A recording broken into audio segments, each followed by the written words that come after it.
Hare Krishna, dear devotees. Let us chant one round of japa with Srila Prabhupada. Nama Om Vishnu Padaya Krishna Preshtaya Bhutale Srimate Bhakti Vedanta Swaminati Namane Namaste Saraswate Devi Gauravani Pracharini Vishesha Shunyavadi Paschatya Deshatarini Jai Sri Krishna Chaitanya Prabhu Nityananda Sri Advaita Gadadhar Sri Vasadi Gaur Bhakta Vrinda Hare Krishna Krishna Krishna Hare Hare Hare Ram Hare Krishna Krishna Krishna Hare Hare Hare Ram Ram Ram Hare Hare Hare Krishna Krishna Krishna Hare Hare Hare Ram Ram Ram Hare Hare Hare Krishna Krishna Krishna Hare Hare Hare Ram Ram Ram Hare Hare Hare Krishna Krishna Hare Hare Hare Ram Ram Hare Hare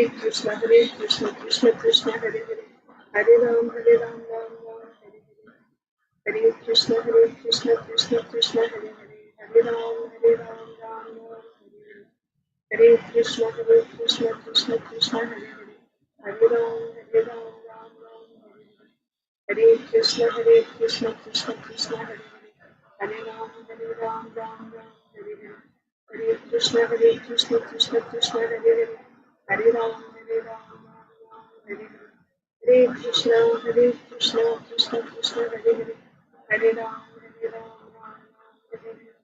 Hare Hare Krishna Krishna Krishna Hare Hare Hare Ram Hare Hare Hare Krishna Krishna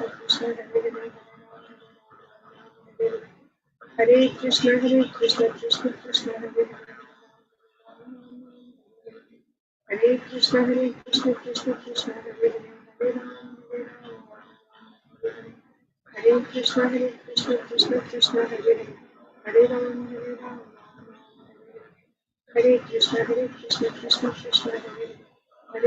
Hare Ram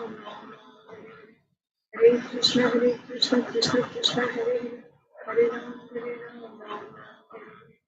Hare Krishna Krishna Krishna Hare Hare Hare Krishna Krishna Hare Hare Hare Ram Hare Krishna Krishna Hare Hare Hare Ram Hare Krishna Krishna Krishna Hare Hare Hare Ram Hare Krishna Krishna Krishna Hare Hare Hare Ram Hare Krishna Krishna Hare Hare Hare Ram Hare Krishna Krishna Hare Hare Hare Ram Hare Krishna Krishna Krishna Hare Hare Hare Ram Hare Krishna Krishna Hare Hare Hare Ram Hare Krishna Krishna Hare Hare Hare Ram Hare Krishna Krishna Hare Hare Hare Ram Hare Krishna Krishna Hare Hare Hare Ram Hare Krishna Krishna Hare Hare Hare Ram Hare Krishna Krishna Hare Hare Hare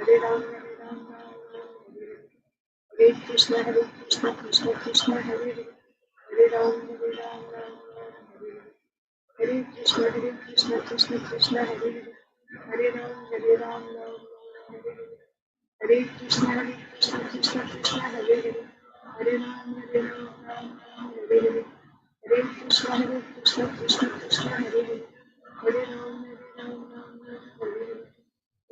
Hare Krishna Krishna Hare Hare Hare Ram Hare Hare Hare Krishna Krishna Hare Hare Hare Ram Hare Krishna Krishna Hare Hare Hare Ram Hare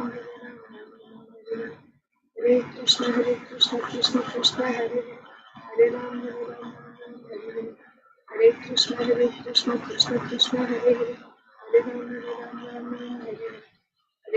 Hare Krishna Krishna Hare Hare Hare Ram Hare Krishna Krishna Hare Hare Hare Ram Hare Krishna Krishna Hare Hare Hare Ram Hare Krishna Krishna Hare Hare Hare Ram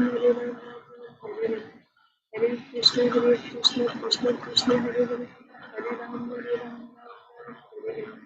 Hare Krishna Krishna Hare Hare Hare Ram Hare Krishna Krishna Hare Hare Hare Ram Hare Krishna Krishna Hare Hare Hare Ram Hare Krishna Krishna Hare Hare Ram, Hare Ram, Ram Ram, Hare Krishna, Krishna Krishna, Hare Hare, Hare Ram, Ram Ram, Hare Krishna, Krishna Krishna, Hare Hare, Hare Ram, Ram Ram, Hare Krishna, Krishna Krishna, Hare Hare, Hare Ram, Ram Ram, Hare Krishna, Krishna Krishna, Hare Hare, Hare Ram, Ram Ram, Hare Krishna, Krishna Krishna, Hare Hare, Hare Ram, Ram Ram, Hare Krishna, Krishna Hare Hare, Hare Ram, Ram Ram, Hare Krishna, Krishna Krishna, Hare Hare, Hare Ram, Ram Ram, Hare Krishna, Krishna Hare Hare, Hare Ram, Ram Hare Krishna, Krishna Hare Hare, Hare Ram, Ram Hare Krishna, Krishna Hare Hare, Hare Ram, Ram Hare Krishna, Krishna Hare Hare, Hare Ram, Ram Hare Krishna, Krishna Hare Hare, Hare Ram, Hare Hare, Hare Krishna, Krishna Hare Hare, Hare Ram, Hare Krishna, Krishna Hare Hare, Hare Ram, Hare Krishna, Krishna Hare Hare, Hare Ram, Hare Krishna, Krishna.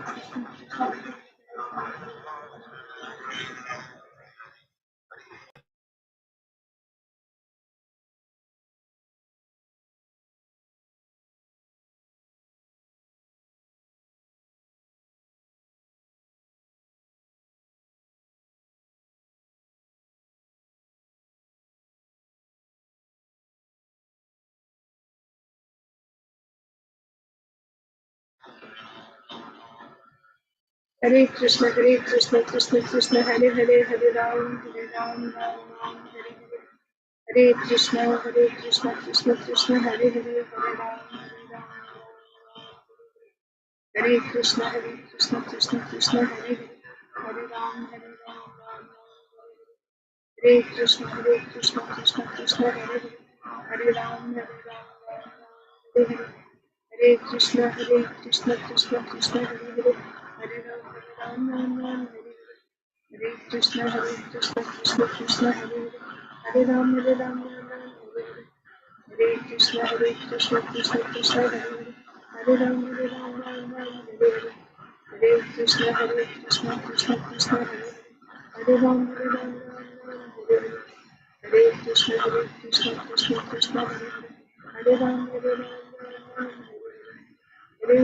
Hare Krishna, Krishna Hare Hare, Hare Ram, Hare Hare Krishna, Krishna Hare Hare, Hare Ram, Hare Krishna, Krishna Hare Hare, Hare Ram,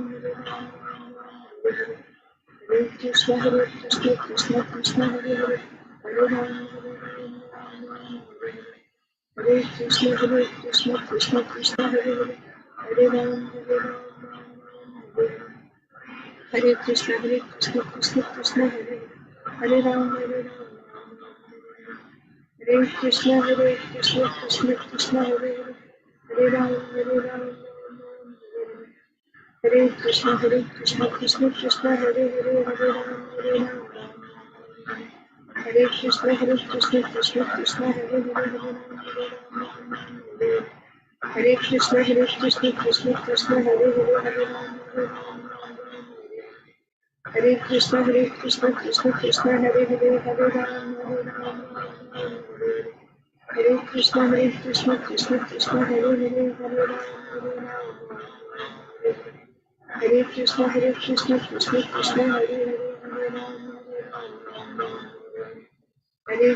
Hare Krishna, Krishna Hare Hare, Hare Ram, Hare Krishna, Krishna Hare Hare, Hare Ram,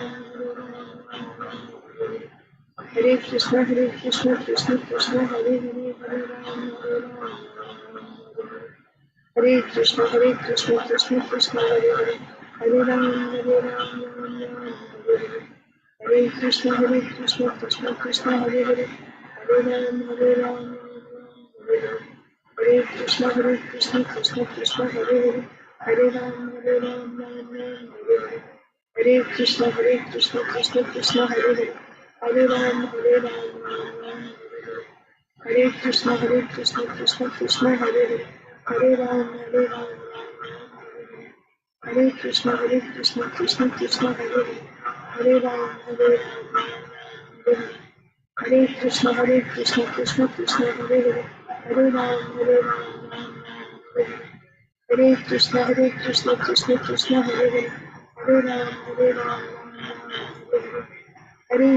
Hare Krishna Krishna Hare Hare, Hare Ram Hare Krishna Krishna Hare Hare,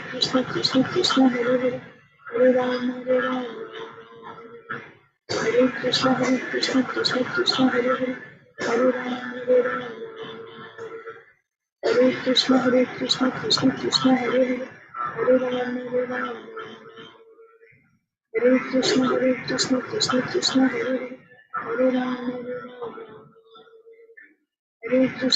Krishna Krishna Hare Hare, Hare Ram Hare Krishna Krishna Hare Hare, Hare Ram Hare Krishna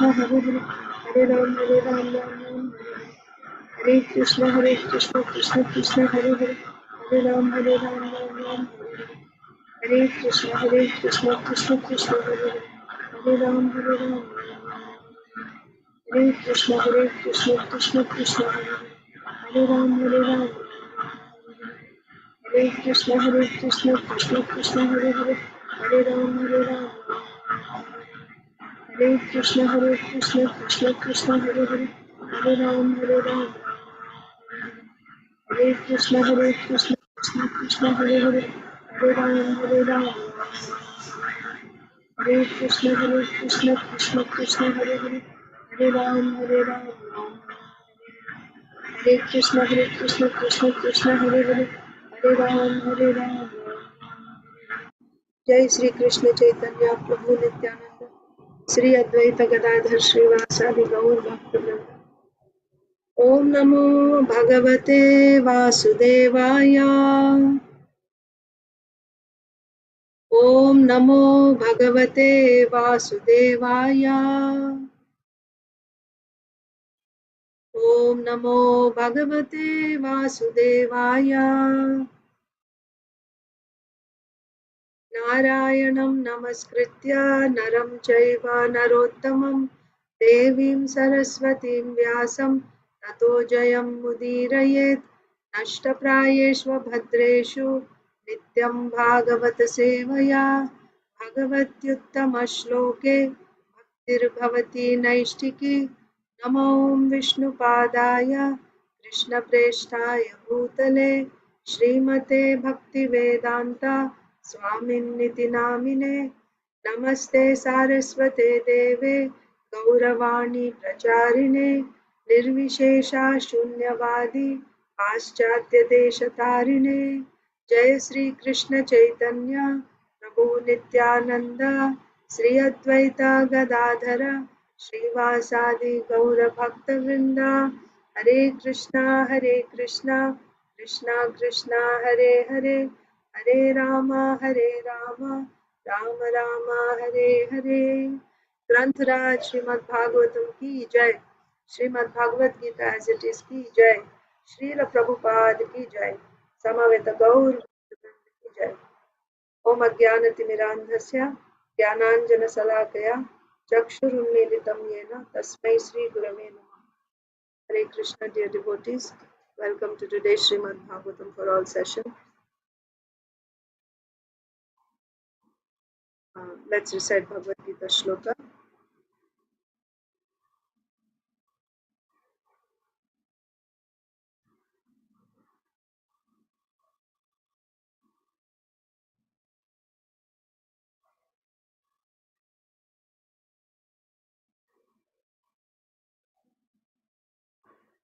Yeah, Aditi Lata Mataji and Arunita.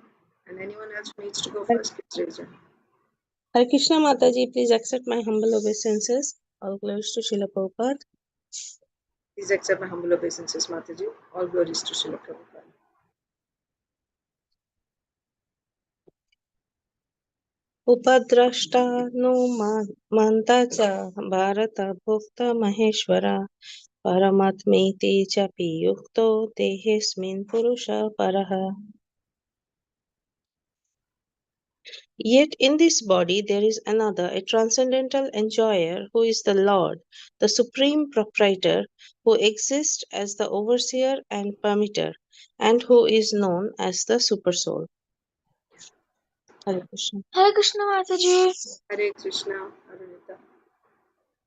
Upadrushtam mantracha. Upadrashtanumanta cha. Upadrushtanumantacha.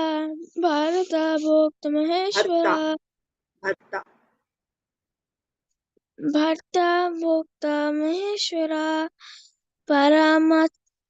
Paramatmeti kapi yukto.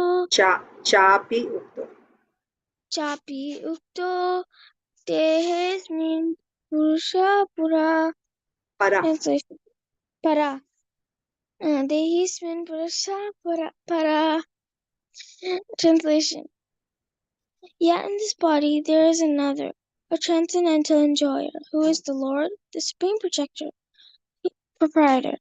who exists as the overseer and permitter, and who is known as the Supersoul. Hare Krishna. Hare Krishna, thank you. Inya, Inba, Jai Shri Mataji, Jai Ganesh. Mataji, Yes, can Achintya Prabhu read? yes. I didn't know he was there. Please, Mataji. Hare Krishna Mataji, please accept my humble obeisances. All glories to Srila Prabhupada, all glories to the assembled devotees. Please accept my humble obeisances, Prabhuji. All glories to Srila Prabhupada. It's very nice to hear you again. Please. Thank you Mataji, my honor Mataji. Yeah. Please repeat, Prabhuji. Upadrashtanumanta cha. Upadrashtanumanta cha. Bharta bhokta maheshwaraha. Bharta Bhokta Maheshwara. Paramatmeti chapyukto. Paramatmi Chapi Yukto. Paramatmeti chapi ukto. Paramatmeti Chapi Ukto. Dehesmin purushah paraha. Dehesmin Purusha Paraha. Translation. Yet in this body there is another, a transcendental enjoyer, who is the Lord, the supreme proprietor, who exists as the overseer and permitter, and who is known as the Supersoul. Thank you, Mataji. Hare Thank you. Krishna. Hare Krishna. Inba, Inya, Jai Shri Mataji, Jai Ganesh. Hare Krishna Mataji. Hare Krishna. Upadasthanumanta cha. Bharta Bhokta Maheshwara. Paramatmeti chapyukto. Dehesmin Purusha Para. Translation. Yet in this body there is another, a transcendental enjoyer, who is the Lord, the supreme proprietor, who exists as the overseer and permitter, and who is known as the Supersoul. Yes. Inya. Hare Krishna Mataji. Hare Krishna. Upadrashtanumanta cha. Bharta Bhokta Maheshwaraha. Paramatmeti chapyukto. Dehesmin Purusha Para. Yet in this body there is another, a transcendental enjoyer, who is the Lord, the supreme proprietor, who exists as the overseer and permitter, and who is known as the Supersoul. Mataji and Prabhuji are there? No, Mataji. Okay. Isha. Upadrashtanumanta cha Bharta Bhokta Maheshwara Paramatmeti Chakrito Dehesmin Purusha Paraha. Yet in this body there is another, a transcendental enjoyer, who is the Lord, the supreme proprietor, who exists as the overseer and permitter, and who is known as the Supersoul. Yeah. Krishna Ashish. Upadrashtanumanta cha Bharta Bhokta Maheshwara. Paramatmeti chapyukto Dehesmin Purusha Para. Here in this body there is another, a transcendental enjoyer, who is the Lord, the supreme proprietor, who exists as the overseer and permitter, and who is known as the Supersoul. Madhava. Dasa, Swaha, Paramatmati Satyukta, Devisman Pursa, in this body there is another, a transcendental enjoyer, who is the Lord, the Supreme Proprietor, who exists as the overseer and the middle, and who is known as the Super Soul. Rasapriya. Upadasvanamanta cha bharta bhukta maheshwara paramatmeti chatyakta devasmin purusha para. Yet in this body there is another, a transcendental enjoyer, who is the Lord, the Supreme Proprietor, who exists as the overseer and permitter, and who is known as the Super Soul. Sonia Mataji. Hare Krishna Mataji, please accept my humble obeisances. All glories to Srila Prabhupada. Please accept my humble obeisances, Mataji. All glories to Srila Prabhupada. Upadrashtanumanta cha bharta bhokta maheshwara paramatmeti chapi yukto dehesmin purusha para. Yet in this body there is another, a transcendental enjoyer, who is the Lord, the Supreme Proprietor, who exists as the overseer and permitter, and who is known as Super Soul. Thank you, Mataji. Hare Krishna. Okay. Priyanka Haripriya Mataji. Hare Krishna Mataji, please accept my humble obeisances. All glories to Srila Prabhupada. Please accept my humble obeisances, Mataji. All glories to Srila Prabhupada. उपद्रष्टानुमन्ता च हाँ बेटा ये लेते भर्ता भोक्ता महेश्वरः परमात्मेति चापि युक्तो देहेऽस्मिन् पुरुषः परः. Yet in this body there is another, a transcendental enjoyer, who is the Lord, the Supreme Proprietor, who exists as the overseer and permitter, and who is known as the Super Soul. Thank you, Mataji. Anyone else? Okay, I'll also recite Srimad Bhagavad Gita as it is, chapter 13, text 23. Upadrashtanumanta cha bharta bhokta maheshwaraha paramatmeti chapyukto dehesmin purushah paraha. Yet in this body there is another, a transcendental enjoyer, who is the Lord, the Supreme Proprietor, and who exists as the overseer and permitter, and who is known as the Super Soul. There is no end here after proprietor. Okay, let's read Srimad Bhagavatam. Srimad Bhagavatam, Canto 9, Chapter 24. Krishna, the Supreme Personality of Godhead. Yes? So we're going to start. So in the last chapter, which was entitled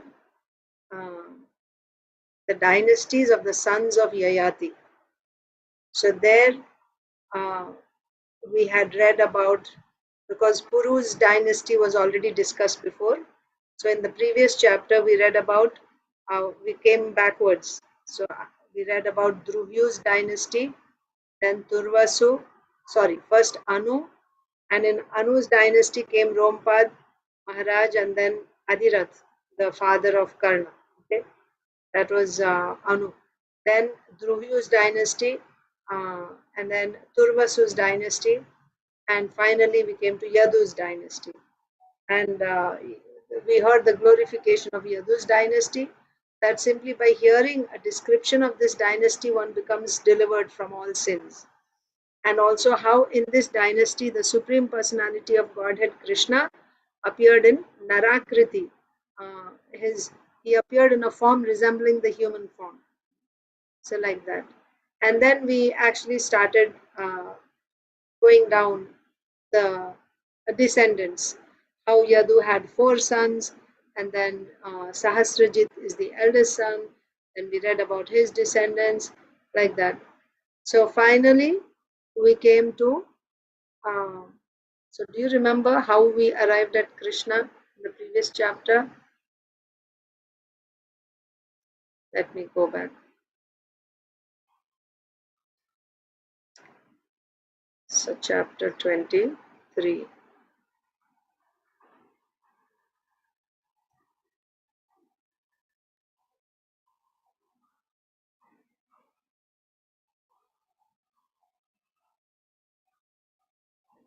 Okay, and also in Turvasu's dynasty came Maruta, who adopted Dushmanta. Okay, then Yadu. Then we saw about Sahasrajit, his descendants. Remember Talajanga, he had 100 sons. Yes, one thing we read was Yadu's descendants are called Yadavas.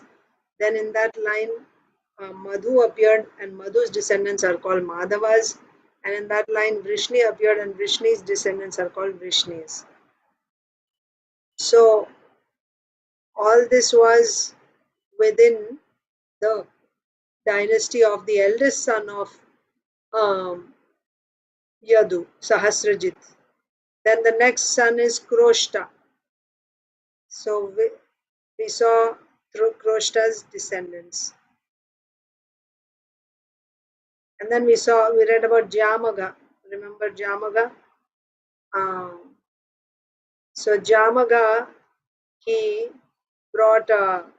didn't have any sons, but he didn't marry again out of fear of his wife, that she would become angry. But once when he went to an enemy's, apparently he defeated the enemy, and then he brought a prostitute from the enemy's house. But the wife was angry, and who is this girl that you brought? So Jamaga said, this is your daughter-in-law. So she said, how is she my daughter-in-law? I have no sons, nor do I have any co-wives. How can she be my daughter-in-law? But because Jamaga had pleased the demigods and forefathers by their blessings, he actually got a son. He got a son. Although his wife was sterile, still she gave birth to a son. And that son, when he grew up, because it was already said that this girl was the daughter-in-law, he was actually joking, but because he said that, the son, when he grew up, he married. And what did we see after he married? Then he had a son. So in that way, this Kroshta's line continued from Jamaga. So we didn't yet come to Krishna. We are yet to come to Krishna. Okay, the last chapter. So now the dynasty will continue, and this next chapter is the last chapter, and there we will see how this dynasty culminates in the appearance of Lord Balaram and then Lord Krishna. So who is the son of Jamaga that he got by the blessing of the demigods? That son is Vidarbha. So now the next chapter, text 1. Was it Suhrit's family who was reading the other day? Does anyone remember? I think so. Yes, Mataji. Only one person was left in Surat's Left, family. right. So let's continue with Priyanka Haripriya Mataji, and then we'll continue. So text 1.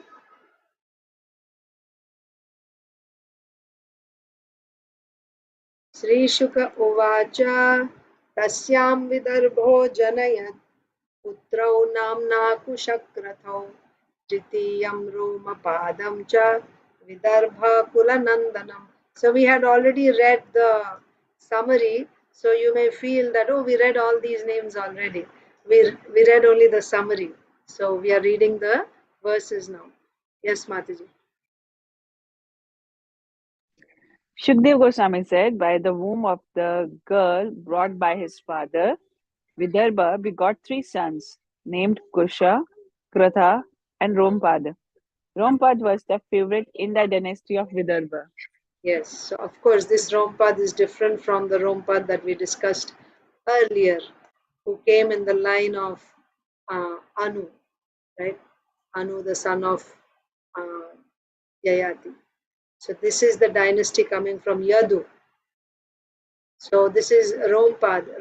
So the 3 sons born of Vidarbha. Who is Vidarbha? Jamaga's son, born by the blessings of the demigods.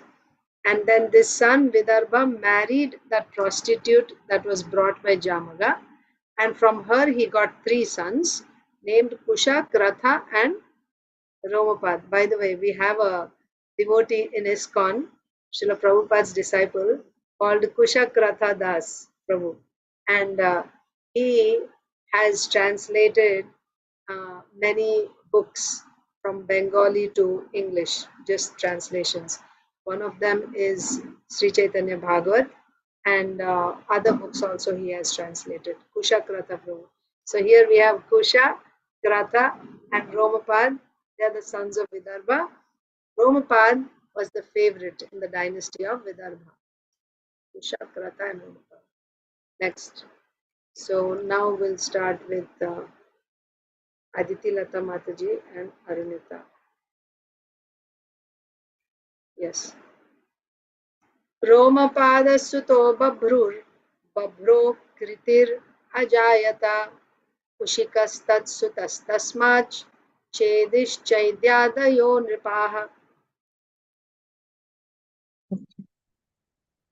The son of Romapada was Babru, from whom there came a son named Kriti. The son of Kriti was Usika, and the son of Ushika was Chedi. From Chedi was born the king known as Chaitya and others. So Romapad is the favorite of the dynasty of Vidarbha. Romapad of the three sons. Romapad's son is Babru. Babru's son is Kriti. Kriti's son is Ushika, like you have Usha and Ushika, like that. Right? Ushika. His son is Ushika. And the son of Ushika was Chedi. From Chedi was born the king known as Chaitya. So Ushika's son is Chedi. Chedi's son is Chaitya and others. So we are reading, okay, just remember we are reading about Yadu dynasty. Yadu had 4 sons. First one we completed Sahasrajit's line. Now we are reading about the next son, Kroshta's line. In Kroshta's dynasty came Jamaga. Jamaga's son is Vidarbha. Vidarbha had 3 sons, Kusha, Kratha and Romapad. Now Romapad's dynasty we are reading. So in that line came Chedi, and Chedi's sons are Chaitya and others. Next. So Arunita or Prabhuji can read. Krathasya Kuntihi putro bhut Vrishnistasyatha nirvritihi tato dasharho namna bhut tasya vyoma sutastataha jimuto vikritistasya yasya bhimaratha sutaha tato navaratha putro jato dasharathastataha. Hare Krishna Mataji. Hare Krishna. The son of Karta was Kunti. The son of Kunti, Kratha. Rata, who's Kunti. The son of Kunti, Vrishni. Son of Vrishni, Nivirti. And the son of Nirvriti. And the son of Nirvriti, Dasharha. From the Sharha came Vyoma. From Vyoma came Jimuta. From Jimuta, Vikriti. From Vikriti, Bhimarata. From Bhimarata, Navaratha. And from Navaratha, Dasharatha. Yes, Hare Krishna. So Vidarbha had 3 sons, Kusha, Kratha and Romapada. We saw Romapada, his lineage. In that came Chedi and his sons Chaitya and others. Now we are seeing the other son, Kratha's son's dynasty. So in that dynasty, you have all these in succession. Kunti, Rishni, Nirvriti, Dasharha, Vyoma, Jimuta, Vikriti, Bhimaratha, Navaratha, Dasharatha. Of course, this Dasharatha is not the same. Next. So if Prabhuji is able to read, Prabhuji can read. Karam bhihi shakune putro devaratasthadaatmajaha devakshatrastatastasya madhu kuru vashad anuhu. A translation. From Dasharatha came a son named Sakuni, and from Sakuni a son named Karambhi. The son of Karambhi was Devrata, and his son was Shatra. The son of Devashatra was Madhu, and his son was Kuruvasha, from whom came a son named Anu. Thank you much. Thank you. Okay, so this is continuation of Kratha's line. We saw Navaratha, Dasharatha. So Dasharatha's son Shakuni. Of course, this is not the same Shakuni also.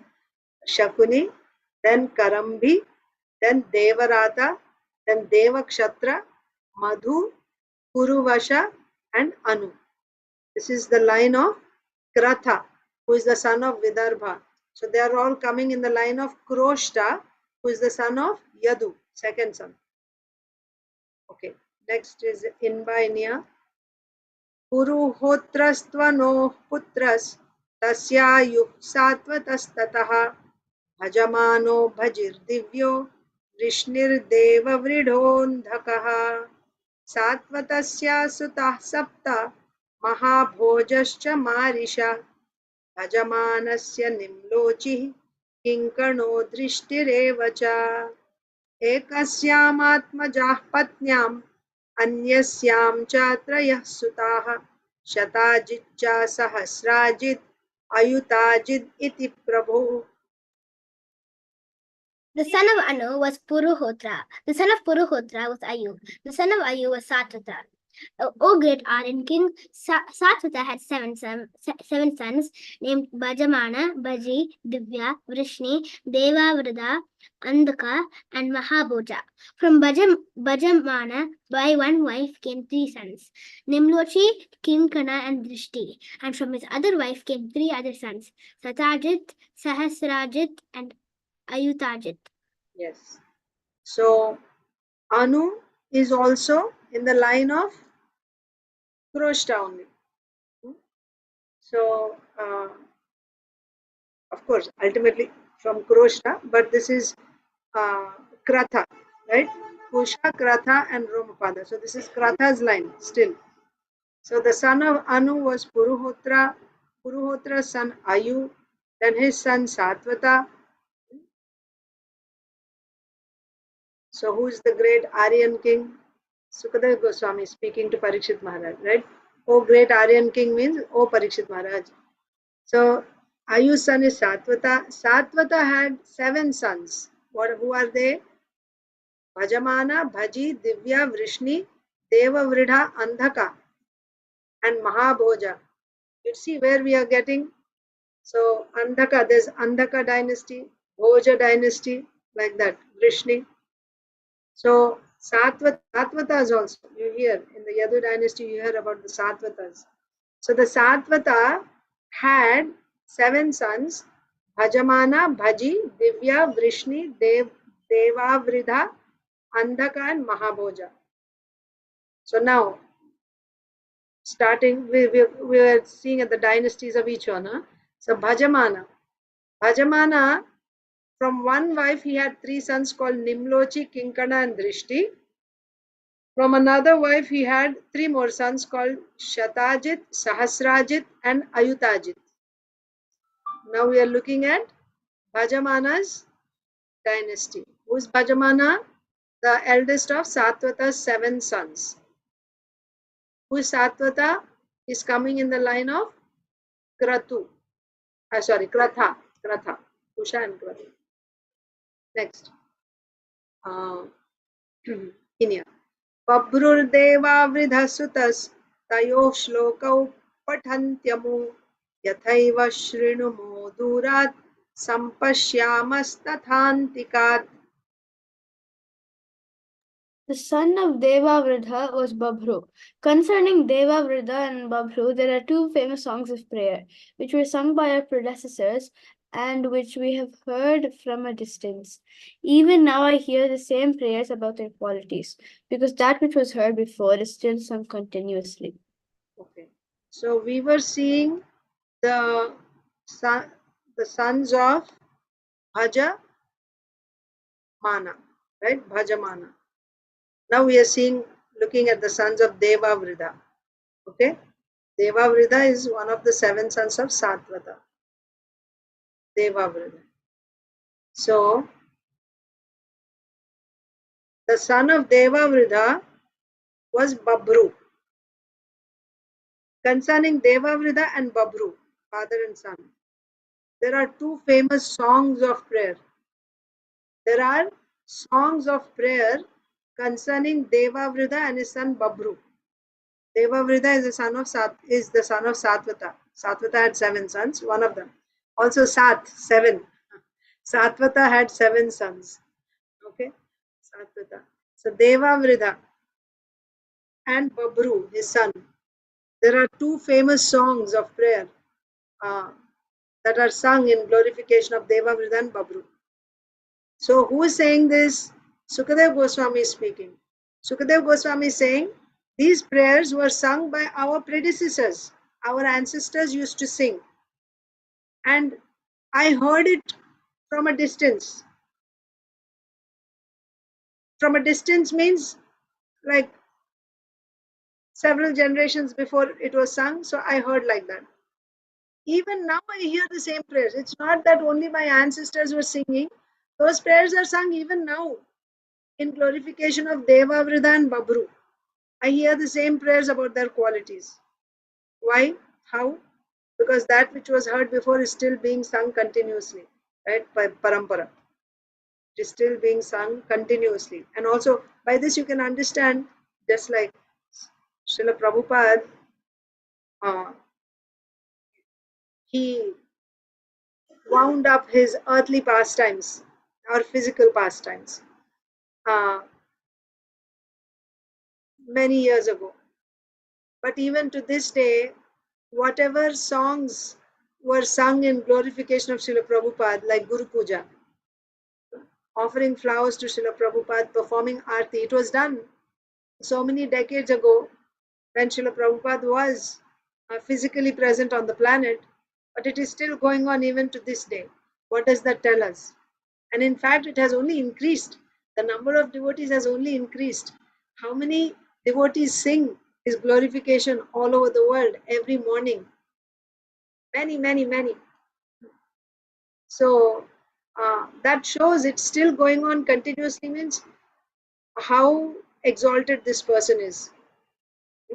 So about Devavrida and his son Babru, it is Srila Sukadev Goswami is saying his songs, the songs of prayers for these 2 personalities are still being sung continuously, and I heard it from my predecessors from a distance.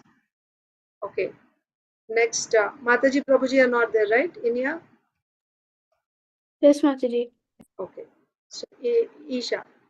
Babruः श्रेष्ठो मनुष्याणां देवैर्देवावृधा समः पुरुषाः पञ्चषष्टिश्च षट्सहस्राणि चाष्ट च ये मृतत्वम् अनुप्राप्ता बभ्रोर्देवावृधादपि महाभोजोऽति धर्मात्मा भोजा आसंस्तदन्वये.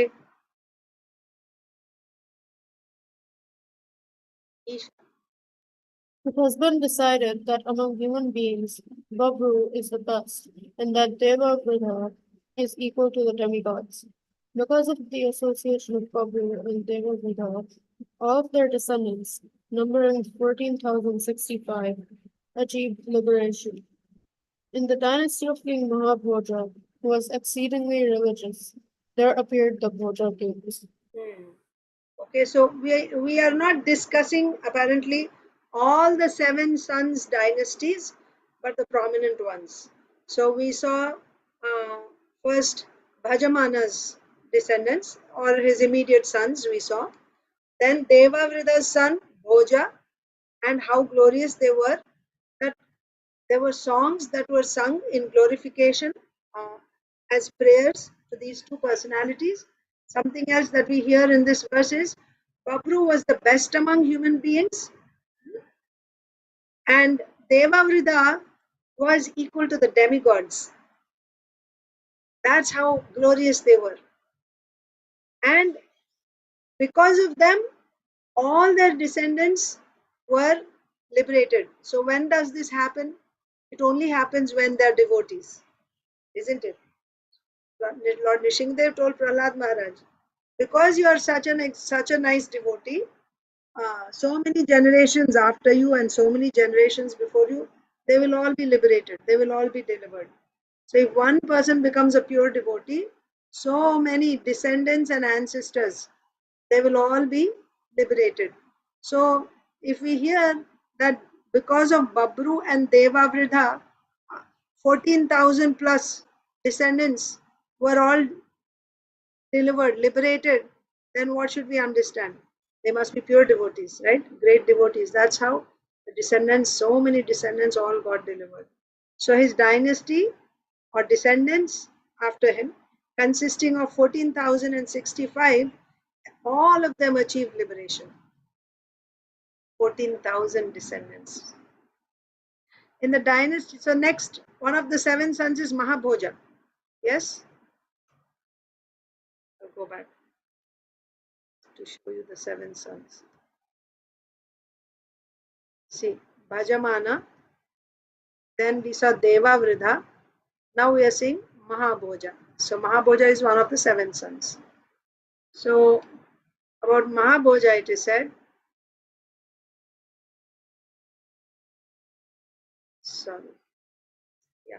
in the dynasty of King Mahabhoja, who was exceedingly religious, there appeared the Bhoja kings. So the Bhoja dynasty is coming from Mahabhoja.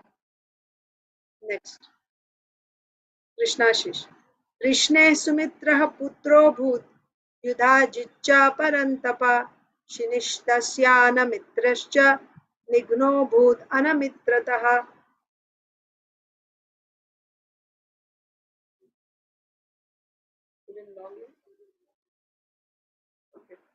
O King Maharaj Parikshit, who can suppress your enemies? The sons of Vishnu were Sumitra and Yudhajit.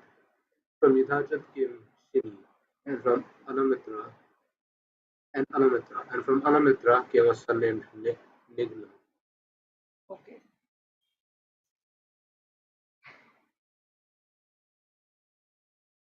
Who can suppress your enemies? So before this also, best of Aryans, like that. Sukadeva Goswami is speaking to Parikshit Maharaj. Who can suppress your enemies? You're a great warrior. Nay, who can suppress your enemies? You're so powerful that you can suppress your enemies, right? Oh Maharaj Parikshit, who can suppress your enemies? The sons of Vrishni. Okay, now who is Vrishni? Vrishni also is, see, also one of the 7 sons, Vrishni. So we saw Bhajamana, Devavridha and Mahabhoja. Now we are looking at Vrishni's sons.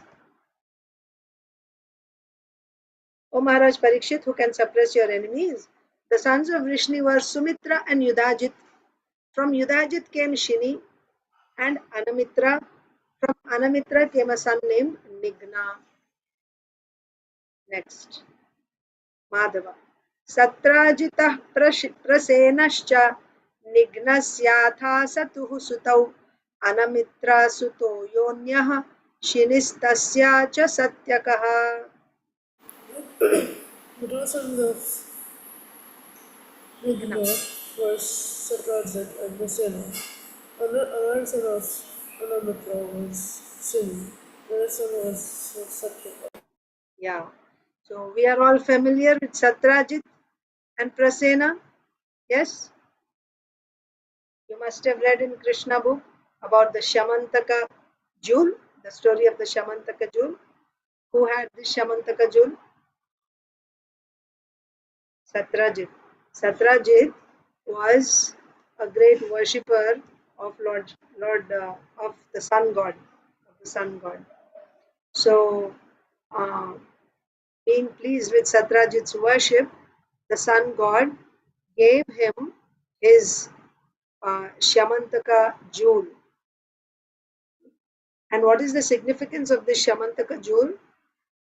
Every single day, wherever this Shamantaka jewel is worshipped, wherever it is kept and worshipped, every single day it produces so many, tolas of gold, lots of gold each day it produces. That means there cannot be any poverty or anything lacking in a place where that Shamantaka jewel is kept.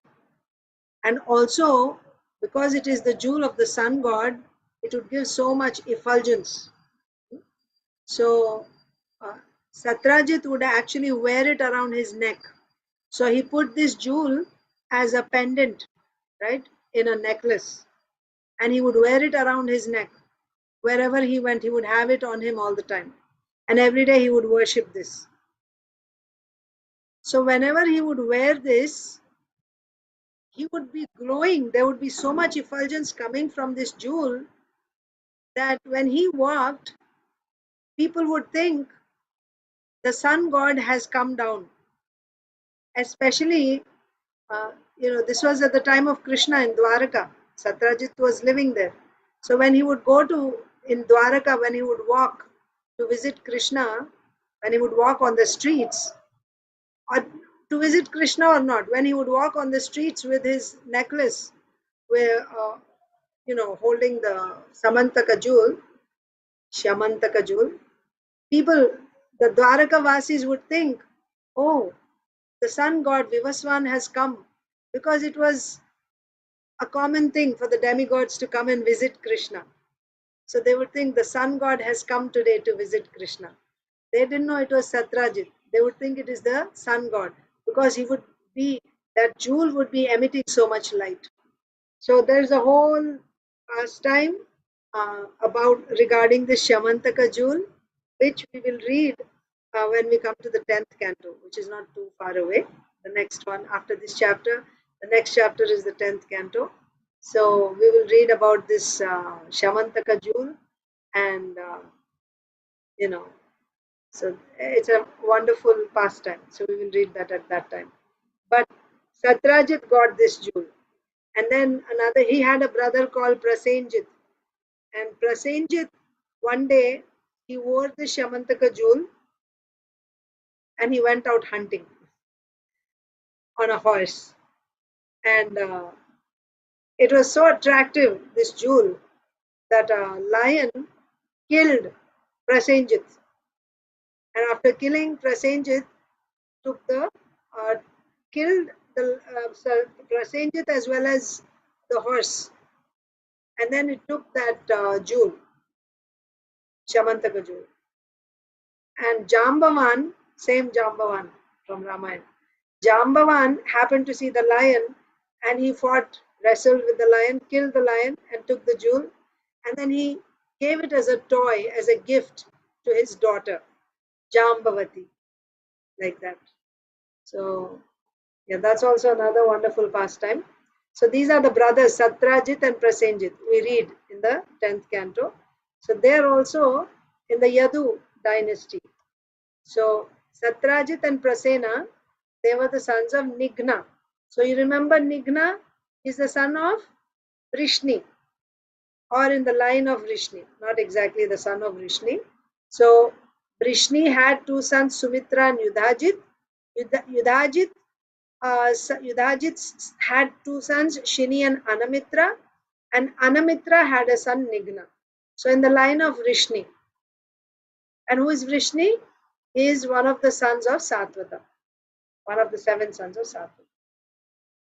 So Satrajit and Prasenjit are coming in the line of Vrishni. Next. Yuyudhanah Satyakirvai Jayastasya Kunistataha Yugandharo Namitrasya Vrishni Putro Parastataha. Rasapriya.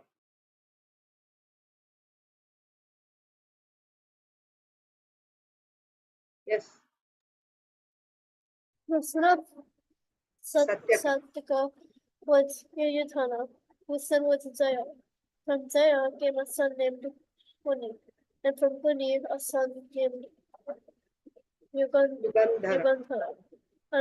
Another son of Anamrita was Vrishni. Vrishni. So Vrishni, so far we saw 3 times Vrishni. So there are several Vrishnis in the Yadu dynasty. Even in Sahasrajit, the first son of Yadu, in that line also we saw Vrishni. In Madhu's line was Vrishni. So there we read Yadavas, Madhavas and Vrishnis. But there's also Vrishnis coming in other, like Kroshta's line also we are seeing 2 Vrishnis so far. Okay, so the son of Satyaka. So still we are reading Vrishni's line. Vrishni, the son of Sapata. Son of Satyaka was Yuyudhana. Yuyudhano Viratascha. Same, right? In Bhagavad Gita we read who are the warriors fighting. So Duryodhana is naming them. Yuyudhano Viratascha. Satyakischa Parajita. So he is from the Yadu dynasty. But remember, Duryodhan got an army from Krishna. He went to Krishna and he said, So Krishna said, Duryodhan and Arjun had gone to ask for help in the battle of Kurukshetra.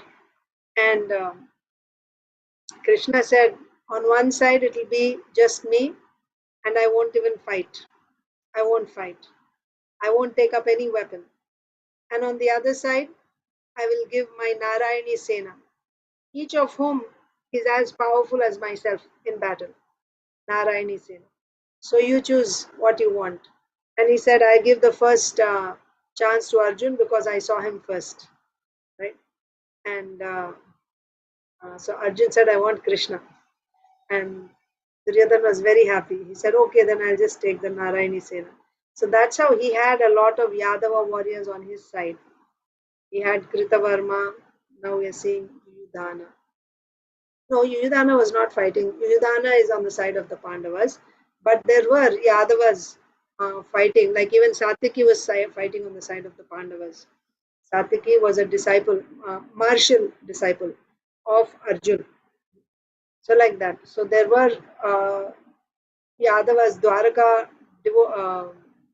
members from Dwaraka, Kshatriyas from Dwaraka, some of whom fought on the side of the Pandavas, but the big Narayani Sena fought on the side of Duryodhana.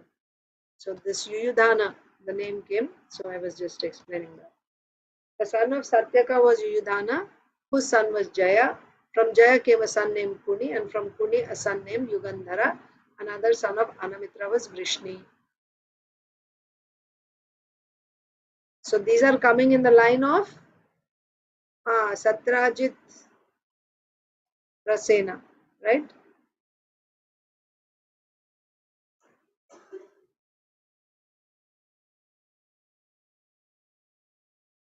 Two sons of Nigna were Satrajit Prasena. Another son of Anamitra was Shini, and his son was Satyaka. So, one second. Anamitra.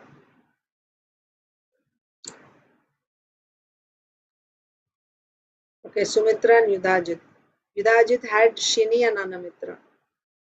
Anamitra's son is Nigna, and Nigna's sons were Satrajit and Prasena.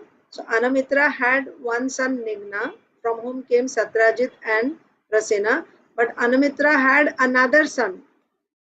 He had Nigna and he also had another son called Shini. Okay. We saw one Shini before.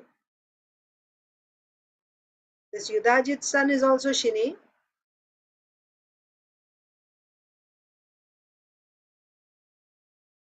Yudhajit's son is Shini and Anamitra. Anamitra named his son Shini. Okay. That means Anamitra is naming his son after his brother. So there's two Shinis here. Okay. So Vrishni had two sons, Sumitra and Yudhajit. From Yudhajit came Shini and Anamitra. Anamitra had two sons. One is Nigna. From Nigna came Satrajit and Prasena. And the other son of Anamitra is Shini. So Anamitra's brother is also Shini and his son is also Shini. Okay, another son of Anamitra was another Shini. That's why another Shini. And his son was Satyaka. Then we saw Satyaka's son is Yudhana. So I'm also, by this, I'm also looking at the generations. Satyajit's daughter is Satyabhama. Satyabhama was married to Krishna. And Satyajit is the son of Nigna, right? And Nigna had a brother, Anamitra. Sorry, I'll go back again.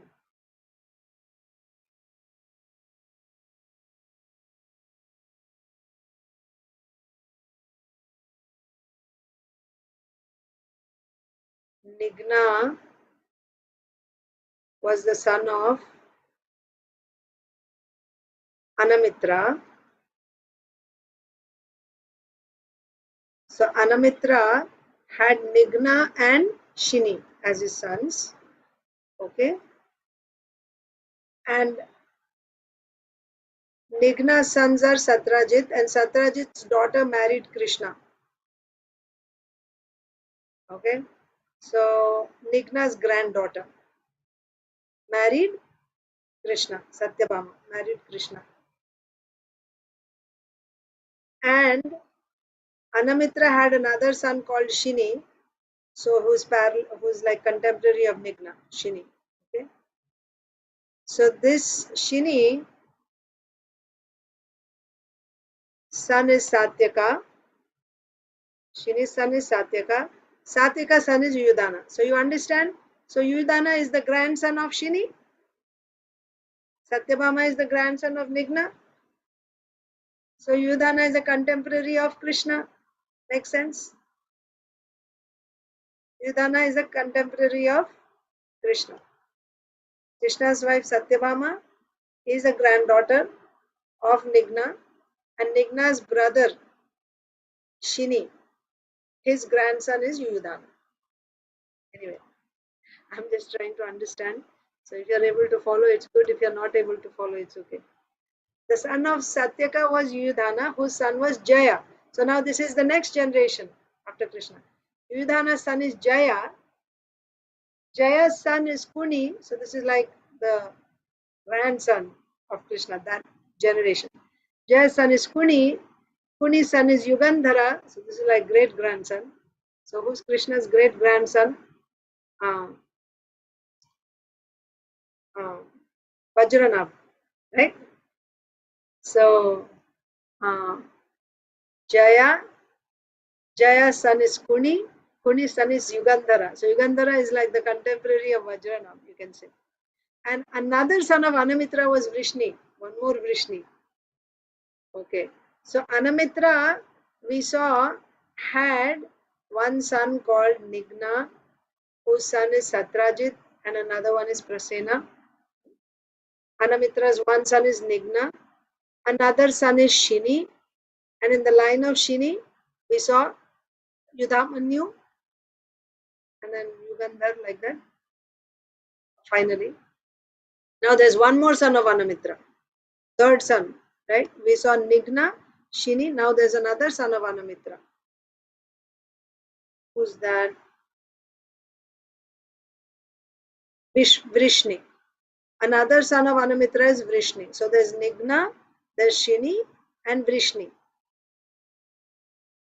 Shwaphalkaschitrarathascha Gandinyam cha Shwaphalkataha Akrura Pramukha Asan Putra Dwadasha Vishrutaha. So this is another son of Anamitra. That means contemporary of Nigna. So Nigna is like the, let's say, like the grandfather of Krishna. So this Shwaphalka would be like that. Because remember Akrura Akrura is, what was Krishna's relationship with Akrura? Anyone remembers? How does he call Akrura? Dauji or something? No, not Uncle. Dauji. Uncle. Uncle. Uncle. Uncle. Yeah. Yes. You would say uncle. So that means he's his previous generation, like father's generation. And Akrura's father, Shwapalka, is like a grandfather then, right? So same. So Nigna, then Shini, and now Vrishni, right? These three are the sons of Anamitra. Nigna's sons are Satrajit and Prasena.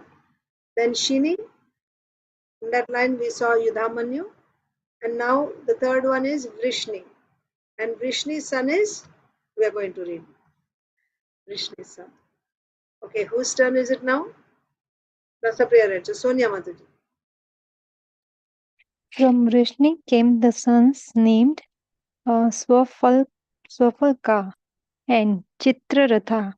From Swafalka by his wife Gandhini came Akrura.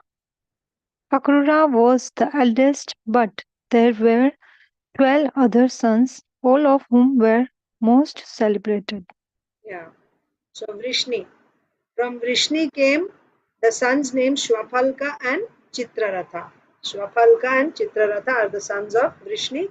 Shwapalka's son is Akrura. But Akrura is not the only son. He was the eldest of the 13 sons. There were 12 other sons. But Akrura was born from his wife Gandhini.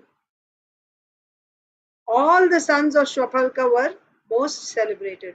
So who is Shwapalka? The son of Vrishni. Who is Vrishni? The other Vrishni that we read was the son of Satuta, 7 sons, one of the 7 sons of Satuta. This Vrishni is the son of Anamitra. Next. So actually we're running out of time. But anyway, let's just, Mataji, Usha Mataji, you can read.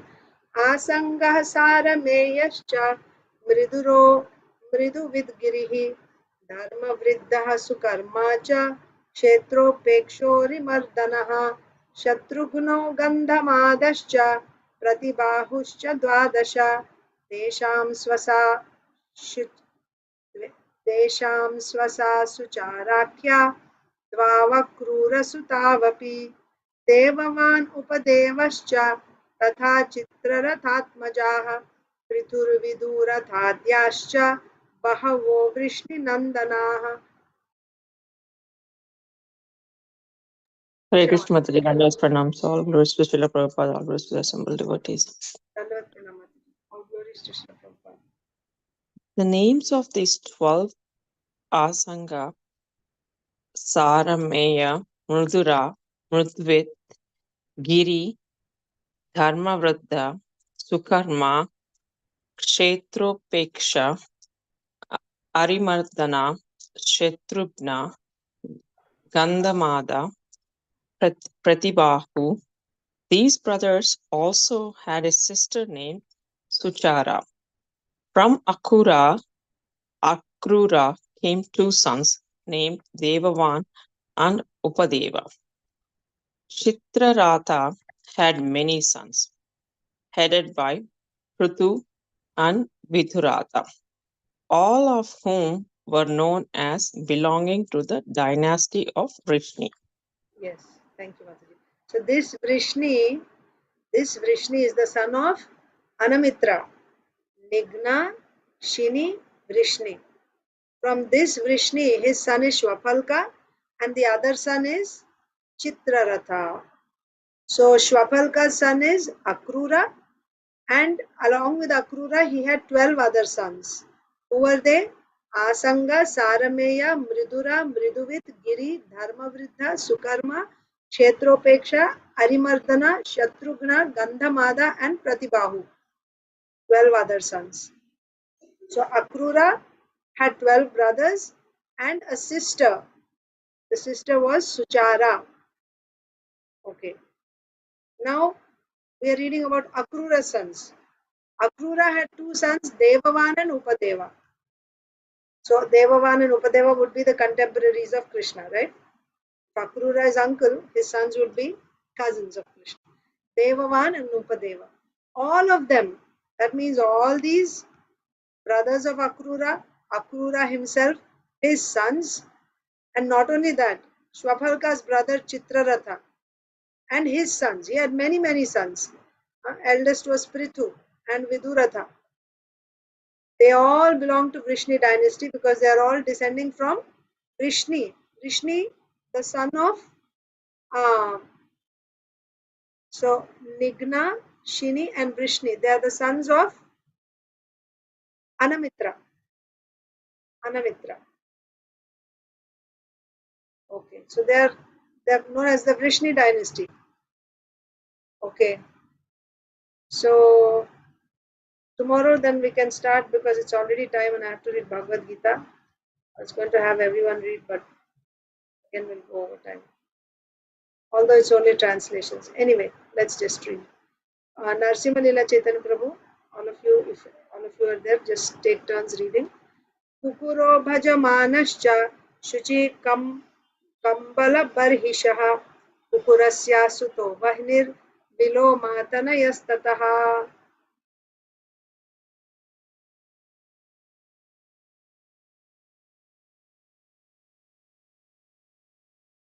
Narsimha Lila Chaitanya Prabhu, you are able to read?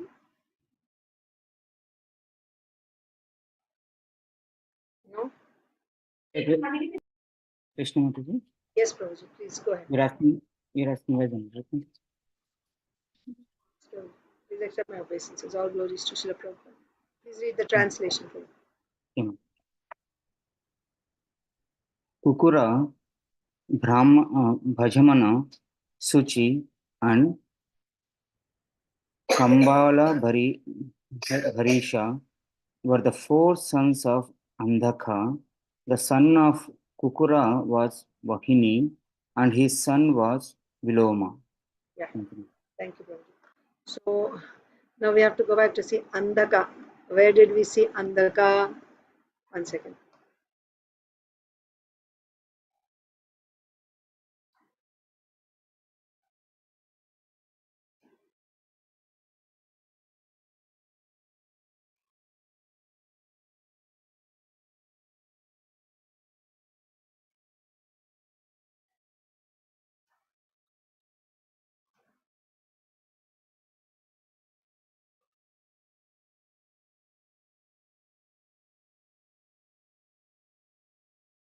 I think Satvata, the seven sons of Satvata, one of them is Andhaka.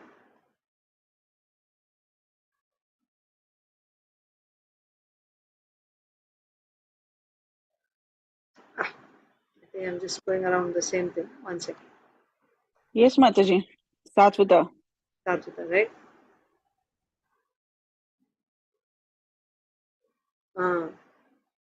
Bhajamana, we read. Devavridha, we read. Mahabhoja, we read. Now we are reading about Andhaka. Okay? We read about Vrishni also. So far we were actually reading about Vrishni, and within that Vrishni's dynasty. Okay, let's see. Devavrata's son is Babru, so that's all we read. Then now we are reading about Vrishni, and in that Vrishni came another Vrishni, Anamitra's son Vrishni. So you can take it either way. Anamitra's son Vrishni's dynasty, or you can directly take as Satvata. Actually, we should take as Satvata's son Vrishni's dynasty, right?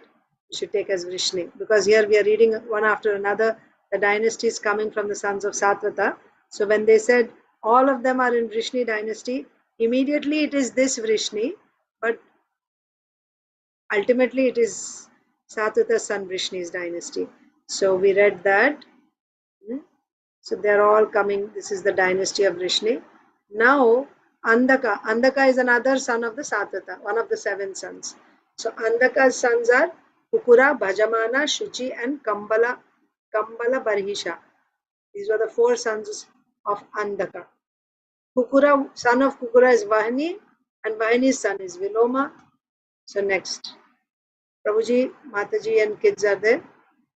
Kapotaroma tasyanu sakha yasya cha tumburuhu andaka dundubhistasmad avidyotah punarvasuhu.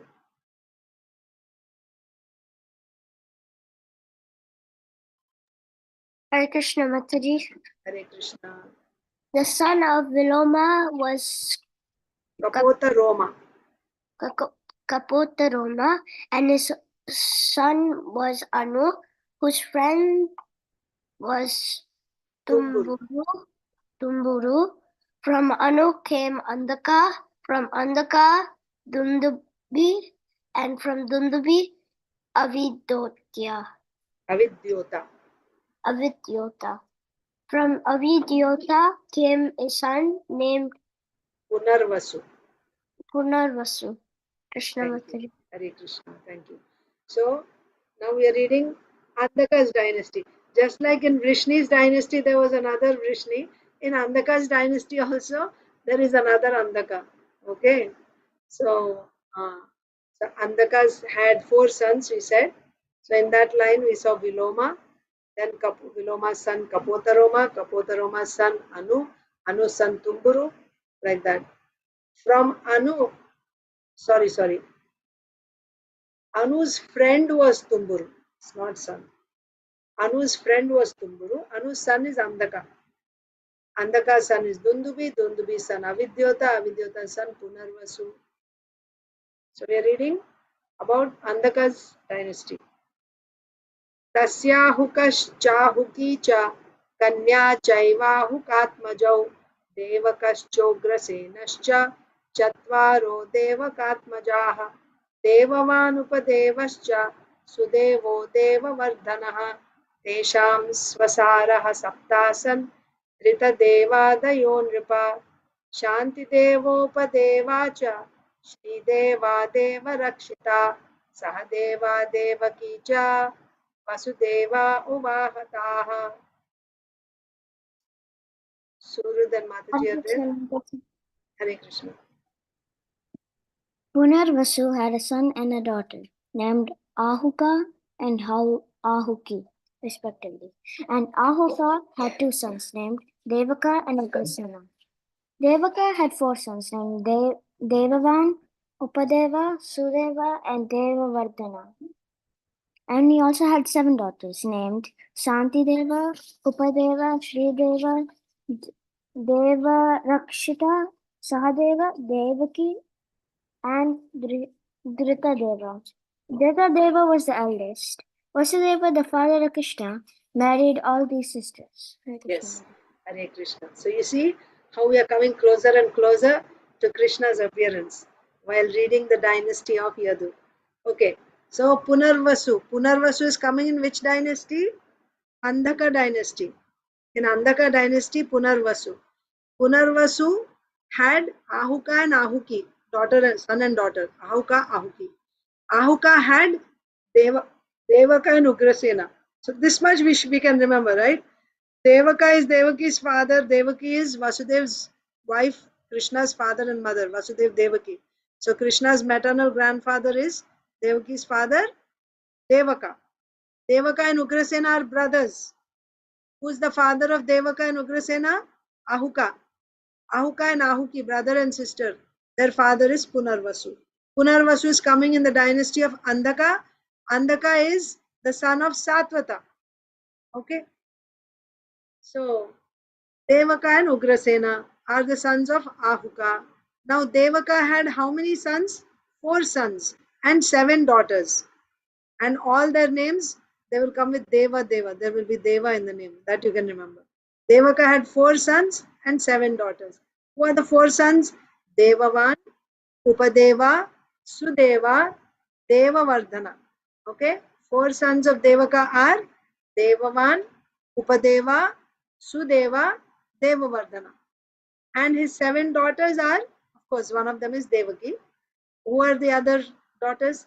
Shantideva, Upadeva. So Upadeva is a son, Upadeva, and the girl daughter is Upadeva. Right?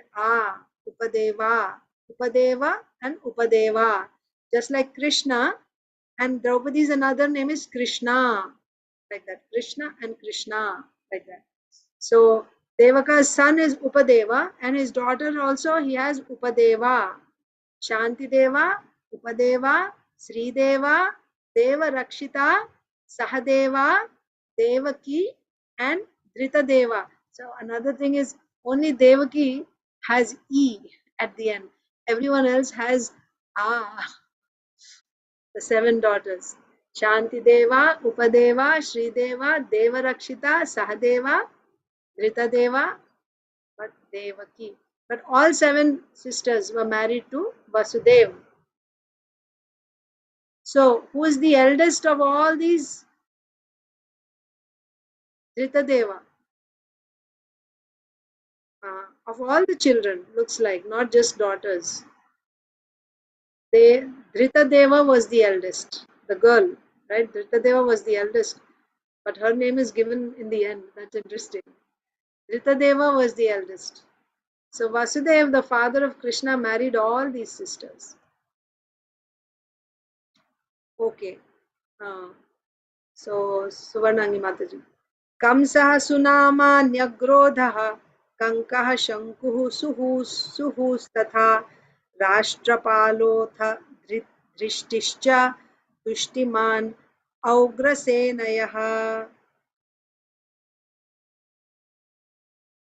Hare Krishna Mataji, Dandavat Pranam, Sarva Shishya Prabhupada. Dandavat Pranam Mataji, all glories to Srila Prabhupada. Translation: Kamsa Sunama Nyagroda Kanka Shanku Suhu Rashtrapala Drishti and Tushtiman were the sons of Ugrasena. Yes. So Ugrasena is the brother of Devaka. So we saw Devaka's sons and daughters. Now Ugrasena's sons. He had no daughters. Ugrasena had no daughters. That's why Kamsa was very fond of Devaki, like his sister. Ugrasena had only sons. Kamsa, Sunama, Nyagrodha, Kanka, Shanku, Suhu, Rashtrapala, Drishti, and Tushtiman. Now, when Kamsa was killed by Krishna, all these brothers, so from this also we understand, they were also demoniac actually. When Krishna killed Kamsa, they all actually wanted to take revenge on Krishna for killing Kamsa. Like that. Okay. So how many sons? 1, 2, 3, 4, 5, 6, 7, 8, 9. 9 sons. Kamsa, Sunama, Nyagrodha, Kanka, Shanku, Suhu, Rashtrapala, Drishti, Tushtiman. Okay. So only Priyanka Haripriya Mataji is remaining, right? So Mataji, you also read, and tomorrow we'll begin She with the started, first. no? She started. Yeah, but like that. Okay, so Mataji will start again tomorrow, like that. Mataji, Look at one question. So when all Devaki's sister were married together, right? So, but only Devaki was going, right? Yeah, maybe it's not together. It's not necessary that they were all married on the same day together. It's not necessary. It can be one after another also. Generally, we see when all the sisters are married or together, right? Yeah, I don't know that, Mataji. I don't know. Yeah, because only one person was, the Akashvani came for one person and he attacked. Yeah, and we don't hear in the description that, all of them were in the chariot going together. We don't hear that. Only Devaki, with Devaki only we hear. So with that also we can understand. He must have been married to the others already before. And Devaki must be maybe the last one or something. Yes, Yeah, because they were taken to prison immediately. Yeah. Yes, Mataji. Thank you, Mataji. Thank you. Okay. So I was thinking tomorrow we can just start with, the first person. So let's just finish up with Mataji. It's easy to remember to begin with alphabet A. So Priyanka Haripriya Mataji. Kamsa Kamsavati Kanka Shura Bhurashtrapalika Ugrasena Duhitaro Vasudevanujastriyaha. Kansa, Kamsavati, Kanka, He did have Surabhu, daughters. and Rashtrapalika were the daughters of Ugrasen. They became the wives of the Vasudev's younger brother. Yes, so Ugrasen had daughters. It's not that he didn't have daughters, but somehow Devaki was very dear to Kamsa. Okay. Kamsa, Kamsavati, Kanka, Shurabhu, and Rashtrapalika. Again, Kamsa is the son, Kamsa is the daughter. Also, Kanka, there was one son called Kanka and one daughter called Kanka. So, 5 daughters. Ugrasen Maharaj had 9 sons and 5 daughters. Kamsa, Kamsavati, Kanka, Shurabhu, and Rashtrapalika. And all these daughters of Ugrasen were married to Vasudev's brothers. Vasudev himself married the daughters of Devaka, and his brothers married the daughters of Ugrasena. So with that, we end Srimad Bhagavatam reading here. Tomorrow, we can begin reading with Aditi Lata Mataji, or first alphabet.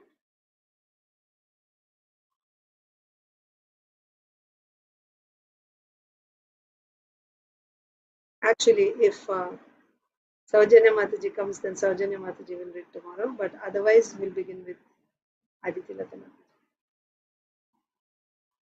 No, and bookmark. It's there. Bhagavad Gita. Actually, we are past time today. Srimad Bhagavad Gita as it is, chapter 2, text 5. It's small purport. Please repeat. Guru Nahatva hi mahanubhavan Shreyo bhoktum bhaikshyamapi haloke Hatvarthakamamstu guru nihaiva Punjiya bhogan rudhira pradigdhan. It would be better to live in this world by begging than to live at the cost of the lives of great souls who are my teachers. Even though desiring worldly gain, they are superiors. If they are killed, everything we enjoy will be tainted with blood. Arjun is giving his reasons still.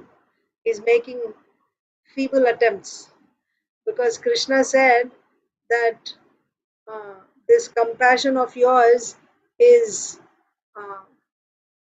un-Aryan like. It's not like an Aryan. It's like a low class person. This type of behavior cannot be accepted from an exalted person or from the higher classes. What type of behavior?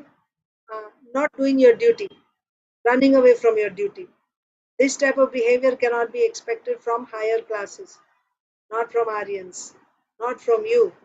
So, this is not your compassion, this is actually, and this is your weakness of heart, right? This is Klaibyam, Napunsakta. Give it up, get up and fight, like that Krishna said. So, Arjun tried saying, and Krishna said, oh Parantapa. And Arjun says, oh Madhusudan. Madhusudan means you killed your enemies who were demons. Did you ever kill your father, grandfather, and guru? No, right? Then why you are asking me to kill my guru and grandfather? It is different. Doing your duty to kill enemies who are demons is different, and killing your own worshipable gurus and grandfathers, this is not dharma, basically, right? You'll actually get sin, Arjun said. So here Arjun is saying, those who are superiors, those who are worshipable, you should offer flowers at their lotus feet. You cannot shoot arrows at them. And in the purport, Srila Prabhupada explains that even if superiors sometimes they speak harshly, you should not retaliate. You should not even offer a verbal fight. What to speak of shooting them with arrows to kill them? That cannot be done. So this was Arjun's argument. And now he is further giving. He is giving further arguments. What is he saying? They are worshipable superiors. Instead of killing them, it would be better to not fight. And as a result of not fighting, if I because I'm a Kshatriya, that means I won't have any kingdom. So if I don't have any kingdom, how will I sustain? For Kshatriyas, their sustenance, their means of livelihood is by ruling, by giving protection. And then the people whom they're protecting will give them taxes. With those taxes, they survive. But if they don't have any kingdom, how are they going to survive? What will they eat? Then they'll have to take to begging. And for a Kshatriya, begging is unacceptable. He will never beg. A Brahmana can beg, not a Kshatriya, right? But and also Kshatriyas are like, chivalrous and Ishwara Bhava. They are controllers, they are rulers. It's too much for a ruler to go and extend his hand and beg in front of someone. Unimaginable. But Arjuna is saying that begging, which is actually unacceptable for Kshatriyas, even that is better than to kill your gurus and your grandfather, right? And by killing them, whatever you enjoy, whatever you win after this battle, after killing them, that thing you won't be able to enjoy because it is tainted with their blood, right? Just like if you're offered rice and if you mix in that rice the blood of your guru, will you be able to eat it? Will you be able to enjoy that? That's what Arjun is saying. By killing my guru and my grandfather, whatever I get to enjoy in the end, that will be mixed, that will be tainted with the blood of my guru and my grandfather. How will I enjoy it? Instead of eating that, it's better to go and beg door to door and eat whatever remnant someone else gives, leftovers. That is far better than eating the food which is mixed with the blood of my grandfather and my teacher. This is Arjun's argument. So it would be better to live in this world by begging than to live at the cost of lives of great souls who are my teachers. Even though desiring, yeah, you may say, but they are desiring, they are not, they have lost their, they have lost that respect of being a superior or a teacher because they have sided with adharma. They are fighting on the side of adharma. And why they are siding with them? Just for the sake of some maintenance, for worldly profit, right? Because Duryodhana is maintaining me, so I must support him. If I don't support him, then, I won't get my maintenance. But all these years I took my maintenance, so I have to be faithful to my masters, like that. So they are siding with them. By siding with adharma, they have lost that respectability of being superiors. Why you have to show that respect? If Krishna says, Arjuna is saying, even if they are desiring worldly gain, they are superiors. The etiquette is superiors. Whatever they do, even if they are harsh to you, even if we should not offer, we should not retaliate, we should not fight. This is actually etiquette. Superiors should always be respected. And what to speak of killing them? If they are killed, everything we enjoy will be tainted with blood. Purport by Srila Prabhupada. According to scriptural codes, Dharma Shastra, according to scriptural codes, a teacher who engages in an abominable action and has lost his sense of discrimination is fit to be abandoned. Yes, just like Bali Maharaj, right? He rejected the instruction given by his guru, Shukracharya. He said, you have already, you have promised this Brahmana, Vamana, right? Vamandev. You have promised him 3 steps of land. You don't have to give. I'll become a liar. It's okay. Because now he's the Supreme Lord. He's coming in the form of a dwarf, but when he actually takes 3 steps, he'll cover everything. He's Lord Vishnu. Don't give him. And when Bali Maharaj understood this is actually the Supreme Lord in the form of this Brahmana, and my Guru is forbidding me from, he's actually suggesting, he's ordering me to go back from my promise to the Supreme Lord. No, I cannot follow the instruction of such a Guru. So he rejected. So in the purport here, Srila Prabhupada is saying that according to scriptural codes, a teacher who engages in an abominable action and has lost his sense of discrimination, so losing his sense of discrimination, right, is fit to be abandoned.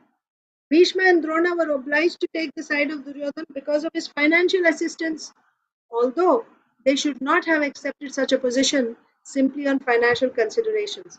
Right? When you understand Shastra, then you know what is the purpose of all the Vedas. The purpose is to ultimately serve the Supreme Lord. Krishna was personally present on the battlefield and he's on the other side. So, if you actually understand the scripture, you should go and join with Krishna, because wherever there is Krishna, there is Dharma. By fighting against him, you are standing by the side of Adharma. They are learned personalities. Then why they are standing on the side of Adharma? Simply because of on the consideration of financial assistance. They felt they were obliged to take the side of Duryodhan because of his financial assistance. But in reality, they should not have accepted such a position simply based on financial considerations. The higher principle is how you can go against the Supreme Lord. So, because they did that, under the circumstances, they have lost the respectability of teachers. But Arjun thinks that nevertheless they remain his superiors. No matter what they do, they are always superiors. That cannot be taken away. Just like, see, you have your parents, right? Can that ever change as long as you have this body? Can that fact ever change? They will always be your parents, you will always be the child. Isn't it? That cannot be changed. That cannot be changed. Whether you like them or you don't like them, it doesn't matter. That cannot be changed. It's never that you will become their superior and they will become your junior. Can that ever happen? No. Once superior, especially in relationships, like they're always superior. On the physical platform, of course, on the material platform. So Arjun is thinking that yes, they have made a mistake, they are siding with Adharma, but still they will remain my superiors. And therefore, to enjoy material profits after killing them would mean to enjoy spoils tainted with blood. So I cannot do that, because that position, right, they will always remain. That respect that I have for them as my superiors, that will never go away. No matter what they do, they will always remain my superiors. This is Arjun's conviction. Now, Srila Prabhupada's Leelamrita. Mataji, Yes. what is the meaning of Parantapa? I forgot. Tapa, param tapa. Tapa means tapa, heat or pain, right? So one who gives severe pain, paramatapa, who gives severe pain to the enemy is parantapa. That means he's a very great warrior. Okay. Yes.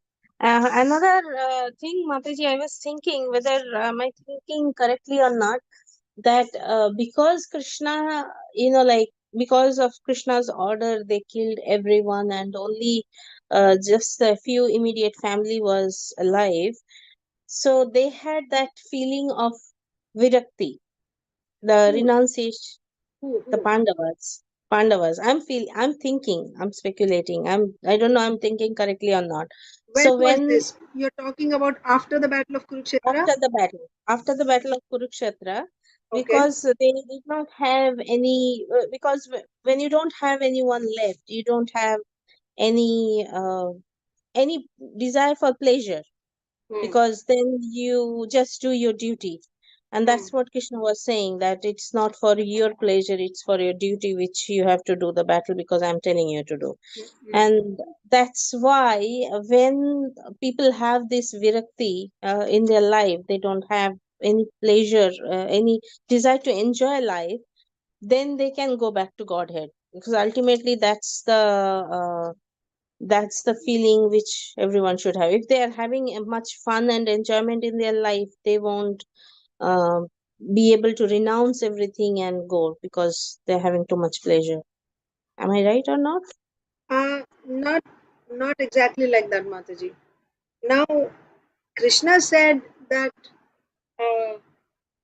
So you're saying virakti. So for normal people, I'm saying, for them, they are anyway with Krishna, always thinking about Krishna and for Krishna.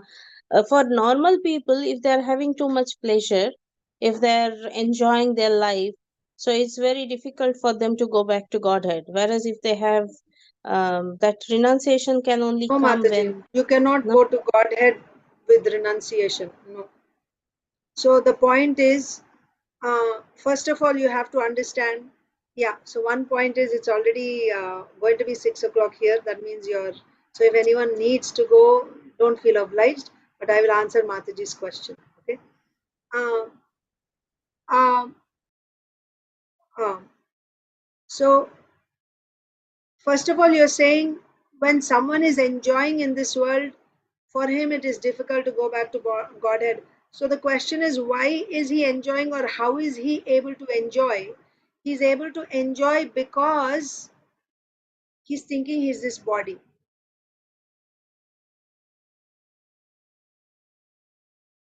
If only then you can enjoy. When you are under the impression that you are this body, then you will try to enjoy your senses. Material pleasure. We are talking about material pleasure. So material pleasure, one who is going after material pleasure means he is. That's why the philosophy is there is 3 types. There's karmi, there is jnani, there is bhakta. Karmi means he's after sense gratification, material pleasure. Can karmi ever go back to Godhead? No. He cannot go back to Godhead. Karmi, when he does punya karma, he goes to higher planets, again he comes back. Karmi doesn't go back to Godhead. Now there are transcendentalists. Karmis are not called transcendentalists. Transcendentalists means now you have jnanis, yogis, bhaktas. So your point about renunciation, one who becomes disgusted with the pleasures of this world. Why he becomes disgusted? Because he sees these are all temporary. They are not going to last anyway. Let's say you love someone very much. But if you are really in true sense, you'll understand. If you can think long, if you're a jnani, you would see how much ever I love this girl, one day she's going to die. I am also going to die. After we die, I don't know where she will go, where I will go. Why I have to fall for her so much? Why I have to, all these movies, nobody will watch those movies. If they're jnanis, they'll say, it makes no sense. Why just that thing? Anything in this. They eat food, right? Love different types of foods you want to enjoy. Rasgulla, gulab jamun, pizza, ice cream, and all these things. A jnani will not enjoy. Why? He will see this is, in Chaitanya Leela also we see. Sachimata gave nice sweetmeats, and little Nimai, he throws the sweetmeats and he's eating dirt. And his mother said, what is this? I gave you such nice, nourishing sweetmeats, so delicious. Why you're eating dirt? And he says, what's the difference? The sweetmeat is also made from earth, and the dirt is also made from earth. This is jnana. So jnani doesn't see any difference. He doesn't think, he's not able to enjoy anything because he doesn't see any difference. Just like in Bhagavad Gita also we see, whether gold or stones, for him it's the same. He doesn't see gold has more value, stone has, for him everything is earth. What value it has got. This is a jnani. So you are saying if somebody becomes virakta like this, he doesn't see any enjoyment. Is he eligible to go back to Godhead? No. He is eligible to be liberated. He is eligible to be liberated. What type of liberation? Not even liberation of getting mukti, right? Salokya, Samipya, Shashit, not that mukti. He can go and merge into Brahman. This is the destination of a jnani who goes and merges into Brahman, Brahma Jnani, right? Or Brahmavadi. They think the highest liberation is to go and merge into Brahman. So that's what they get. That's the highest they can get. They cannot go beyond that. And even that destination, it's not easy. Krishna says, Kleshodikataras tesham avyaktasakta chetasam. This path of being rejected, being dejected, or being, uh, this renunciation from this world, it's not easy. You know why? Because you have to see everything as one. No, you don't see any difference between a thread and a cloth. You see, there's no variety. It is all one. That vision they have to have, and they do it by practice. They make their hearts like a hard stone, unmoved by any emotion, whether someone dies or someone insults or someone glorifies. They don't get moved, and this is not happening naturally, but it is happening by their hard practice. That's why it's very, very difficult. And then with this, what are they trying to realize? Brahman. So first of all, the senses are naturally running after sense objects. This is the nature of conditioned soul. Eyes want to see nice things, ears want to, they get immediately, right? Hearing nice sounds, tongue, the most difficult one, right? So to stop it, such a heavy practice. And then by all this controlling, you have to always hold your senses tight. And it's not like once, continuously, moment after moment, day after day, year after year. Always you have to keep your mind, your senses, holding them tightly, and they are trying to run out. It is said the senses are like serpents. They are ready to pounce, but you have to hold them tight. And the senses are very active. They want to be active, and you're holding them tight. How difficult is that? And then by doing this, what are they trying to realize? Brahman, Brahman who has no attributes, no form, no taste, no sound, no touch. It's very difficult to realize Brahman. It's not easy. Whereas Mataji, uh, actually, I mean, I understand that aspect. What I'm saying is not that type of renunciation. I'm saying um, when uh, when someone cannot do Krishna conscious, then Krishna takes away. When Krishna does special favor, he takes away the opulence or whatever that person is enjoying. that's So possible. that means, yeah. So that means the Krishna Not consciousness. necessary, not necessary. You Not cannot make it as a necessary. general rule that No, of only course when not. someone faces such a situation, then only. You cannot say like that. For No, some no, no, people not it works. of course, yes. So while I'm trying to think what that emotion is coming at that time when you don't have anything, that emotion is you don't have anything and you're dejected. You are, like you have nothing else. You have to just, depend on Krishna. Like I'm thinking of the Pandavas when everyone was killed. So their feeling was even Krishna was not there when Krishna also left his pastimes here. Then they were so dejected. They did not have anything else in their life to Not live like that. for. No, no, No. no, no. Then See, that's why whatever I was saying, renunciation means renunciation only. For them, it's not that. That see, they were already pure devotees. Pure devotee means the entry door is Shraddha. Shraddha in Krishna. So pure devotees, it does not matter what they have, what they don't have. What's his name? Maharaj? Ambarish Maharaj. He was an emperor, he had a beautiful wife, he had everything. But still, Yudhishthir Maharaj also, not that after Krishna left, then he became dejected, and when he was the emperor, he had everything, he was enjoying. No, he was never enjoying. He was never in the mood of an enjoyer. He was always in the mood of a servant. So, devotee means, pure devotee means his mood is always a servant, regardless of what he has, what he doesn't have. Whether he's surrounded by a nice family and everything, still he's always conscious at every moment. My position, I'm just here as a servant. He doesn't have the mood of proprietor. This is my family, this is my kingdom, I'm enjoying this. He will never have that. A pure devotee. And the Pandavas were already pure devotees. So when they don't have anything, then it's not that when they had, they were not taking shelter. When they had also, they are taking shelter. And when they don't have anything also, their only shelter is Krishna. It's not that after everything is lost, oh, now we don't have anything. Now we are completely taking shelter of Krishna. So it's easy for us to go back to Godhead. Not like that. Not like that.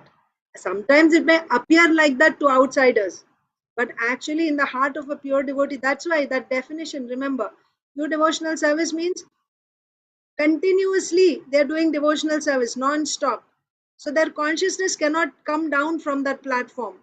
At every moment they're in the consciousness of I'm a servant of Krishna, and they're practically doing devotional service at every moment, either through their mind, through their words, or through their body. So they never fall down from that platform.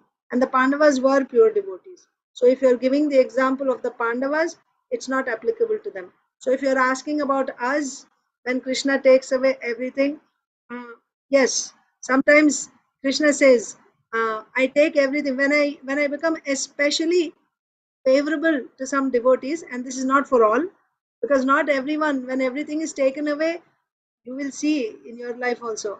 When everything is taken in your life means not your personal life, but I'm saying in your experience of seeing others also, you will see that not every devotee, when he gets hardships, he's turning to Krishna and surrendering to Krishna. Some people become bitter.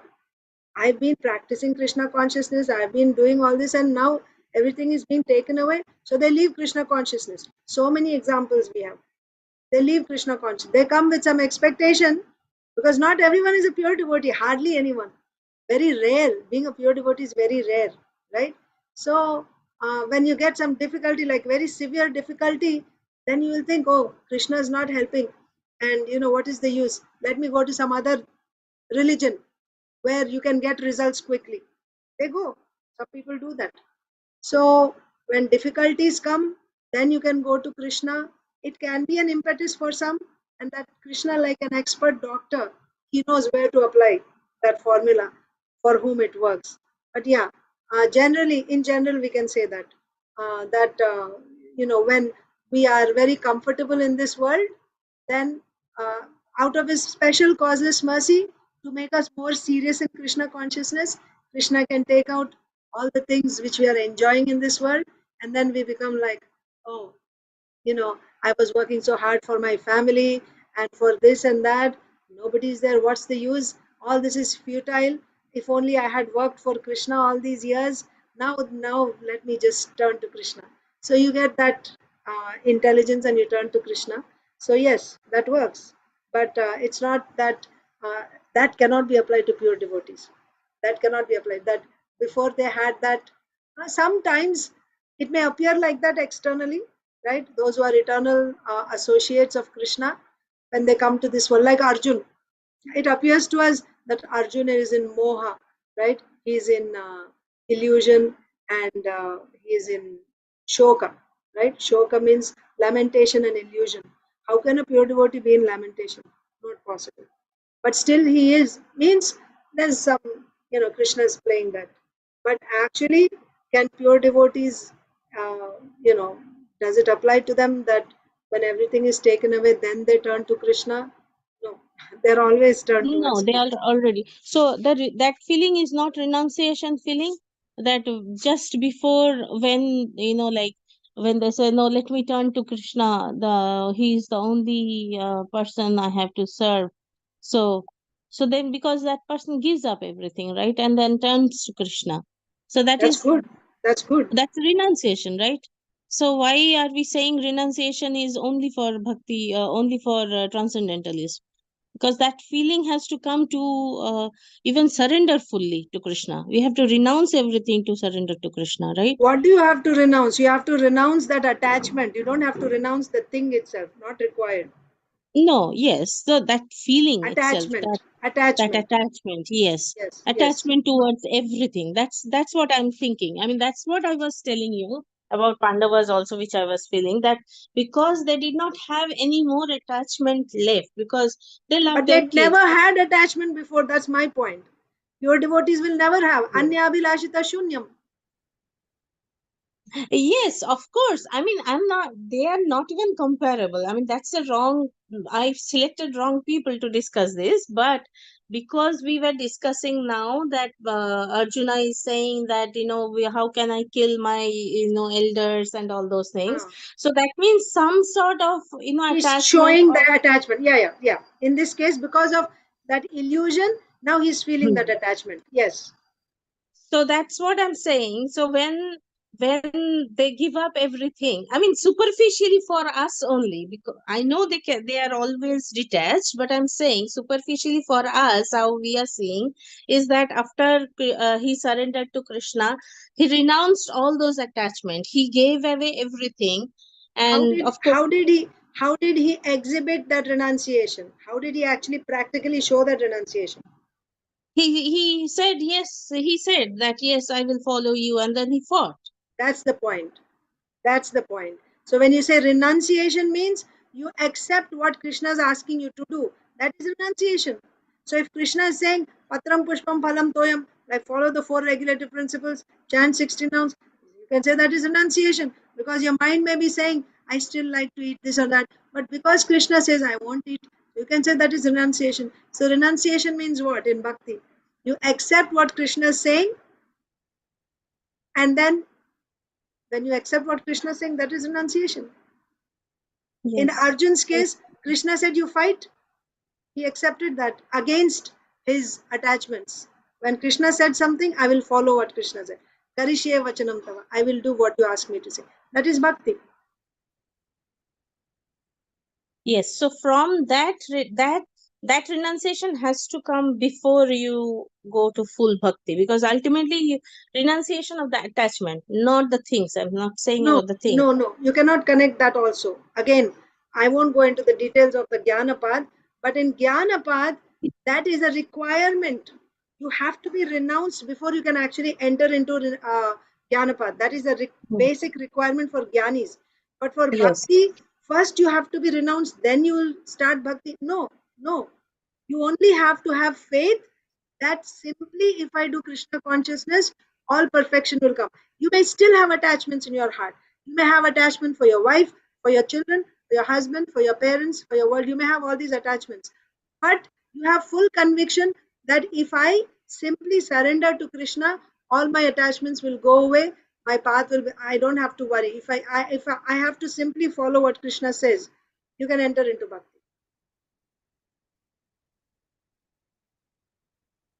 So ultimately, Krishna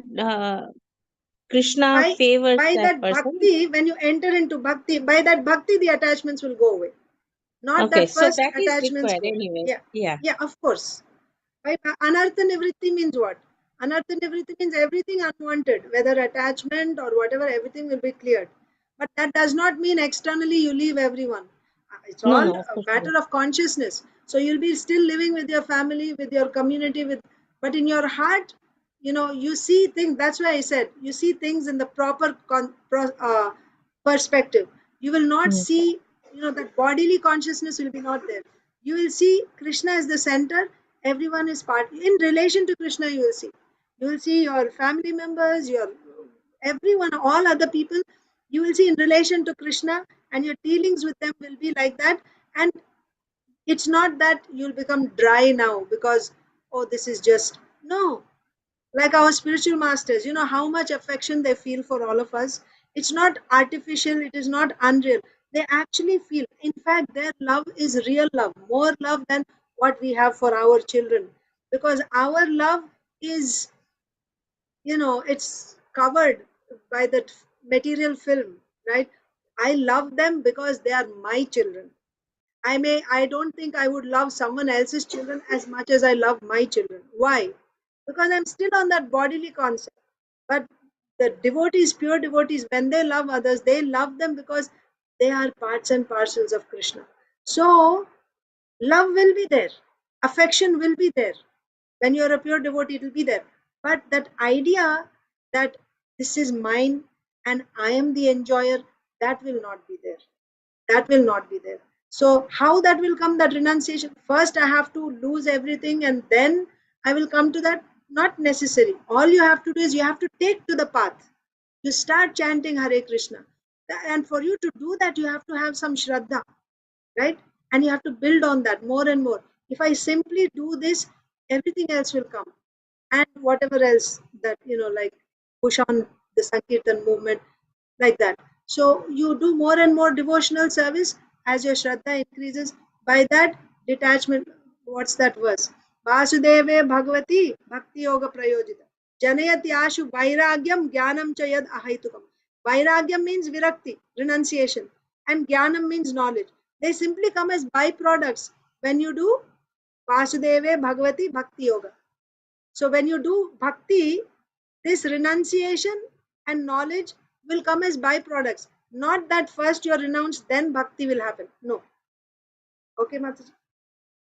Thank you so much. I need this type of, reminding, because, well, because I need it.